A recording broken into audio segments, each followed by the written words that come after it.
Good morning, everyone. Thank you for being here. Paul Dubé has been one busy man the last year. Ontario's ombudsman delivered his annual report today and said his office has been dealing with a deluge of complaints. The fact that they're up 30% this year, almost 7,000 more complaints. So what were Ontarians giving the ombudsman an earful over? Complaints about the Ontario Cannabis Store easily led the way. It was the single most complained about government organization this past year. Dubé receiving more than 2,400 complaints from Ontarians angry over their dealings with the government-run marijuana outfit. So many complaints that Dubé had to create a special team to deal with them all. Was there one factor behind them that you could say, hey, this is really what went wrong here? I wouldn't say one factor. I think that maybe one of the most striking features was that I think they really underestimated the demand.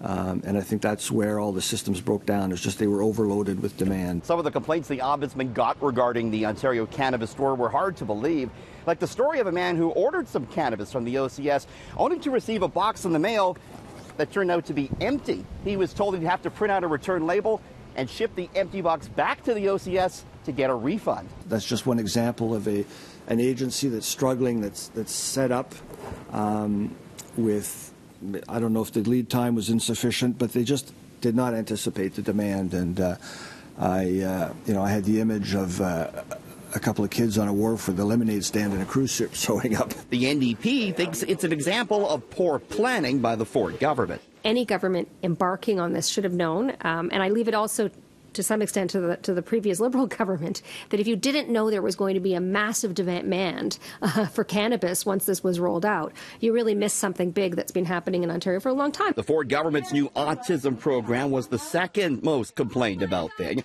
Ombudsman receiving 575 complaints on that, most all of them coming after the government announced a new funding program in February.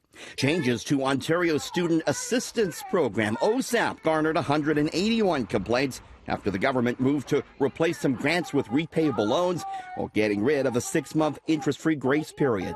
39 complaints were received relating to the sex education curriculum changes. What we're seeing here in this report and over the last year is the impact of Premier Ford's cuts to programs that Ontarians and Ontario families care about and need. As busy as his office has been, the ombudsman said he's actually glad complaints are up. It's a good sign that people know that they have an independent and impartial officer of the legislature to turn to when they're having problems with the bureaucracy.